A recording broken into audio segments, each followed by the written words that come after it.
Kila siku zinapazwa sauti, awi, awa. Wanawake wapambane wasikubali kubaki chini.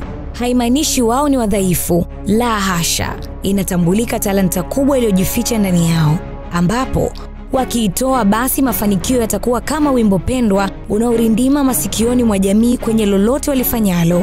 Vielelezo vipo vingi kwenye hili, ila leo nimekuja na stori ya kipekee itakayokuhakikishia hata huyo anayemuita kenge anaweza kuwa ni hatari zaidi kwenye kundi la mamba. Hapa namzungumzia mwanamke pekee aliyethubutu kusimama mwenyewe na kuwapinga wakoloni wa Kiingereza, mwanamke aliyekuwa na moyo wa simba, aliyeamini kuwa ardhi yao haiwezi kuwa mali ya mgeni. Na huyu ni Yaa Asante Waa, mwanamke aliyeweka alama ya milele katika historia ya Ghana na Afrika kwa ujumla. Yaa Asante Waa, binti wa Kwakwa Mpoma, alizaliwa mnamo mwaka 1840 katika kijiji cha Beziz ndani ya ufalme wa Asante, ambao kwa sasa unajulikana kama Ghana. Yaa alikulia katika mazingira ya kifalme, kwani alikuwa sehemu ya familia ya kifalme ya Asante.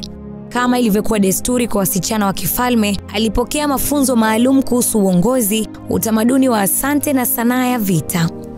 Katika jamii ya Asante, wanawake waliheshimiwa sana, lakini ni wachache tu waliopata nafasi ya kuwa viongozi wa juu. Na katika wachache hao, Asante Waa huwezi kumkwepa kutokana na ujasiri, busara na hekima yake tangu utotoni.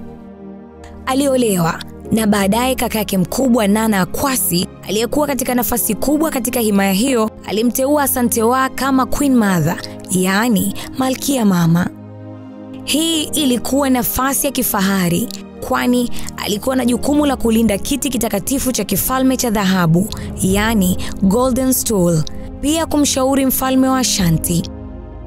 Katika miaka 1800, Waingereza walikuwa wanazidi kupanua utawala wao barani Afrika, na Ghana ambayo ilikuwa sehemu ya ufalme wa Asante ilikuwa ikikumbwa na vita mara kadhaa dhidi ya wakoloni.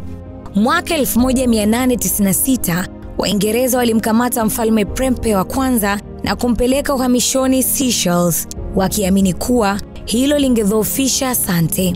Pia walitaka kumiliki Golden Stool, yaani kiti kitakatifu cha kifalme kilichoashiria umoja wa watu wa Asante.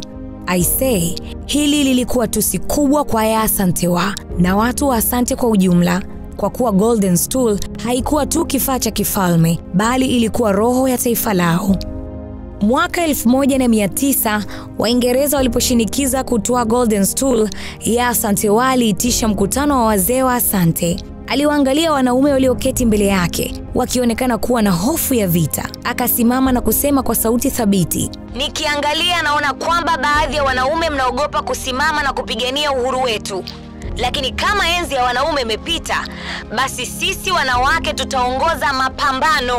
Ili kuonyesha azma yake ya kuingia vitani, Yaa Asante Waa alikamata bunduki na kufyatua risasi mbele ya wanaume hao. Yaa Asante Waa alichaguliwa na wafalme kadhaa wa kikanda wa Asante kuwa kiongozi wa vita wa kikosi cha mapigano cha Asante. Huu ni mfano wa kwanza na wa pekee wa mwanamke kupewa nafasi hiyo katika historia ya Asante. Na hivyo ndivyo vita vya Yaa Asante Waa ilivyoanza mwaka 1900. Katika vita hiyo, majeshi yake yalitumia mbinu za vita vya misituni, guerrilla warfare, kupambana na Uingereza kwa zaidi ya miezi mitatu. Walijificha kwenye misitu minene, wakishambulia kwa ghafla na kuharibu mawasiliano ya maadui zao. Yaa Asante Waa alisimama mstari wa mbele, akiwaamrisha wanajeshi wake kwa uthabiti wa kipekee. Aliwafanya Waingereza waone kazini kwao kuna kazi, lakini kutokana na silaha duni, vita hiyo iliishia kwa kushindwa. Katika makabiliano hayo, zaidi ya wapiganaji 2000 wa Ashanti walipoteza maisha, huku takribani wanajeshi 1000 wa Uingereza pia wakiuawa. Hii ilikuwa idadi kubwa zaidi ya vifo kutoka kwa vita vya Anglo-Asante na ilidumu kwa takribani miezi 6. Mwaka huo huo, Yaa Asante Waa alikamatwa na Waingereza na kuhamishwa uhamishoni kisiwa cha Seychelles, ambako aliishi hadi kifo chake mwaka 1921.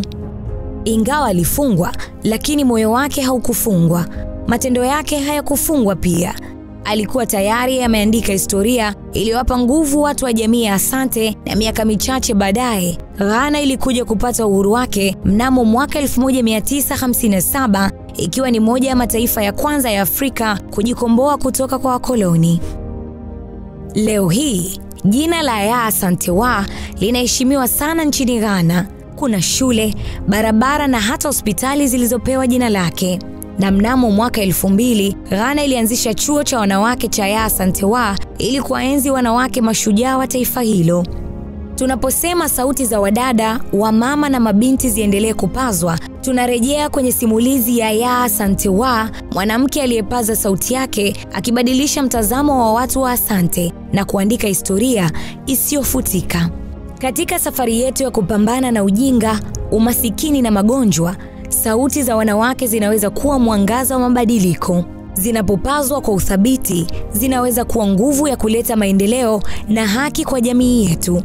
Simama, pigania nafasi yako na andika historia yako. Je, wewe ni shujaa anayefuata, na utaacha alama yako wapi?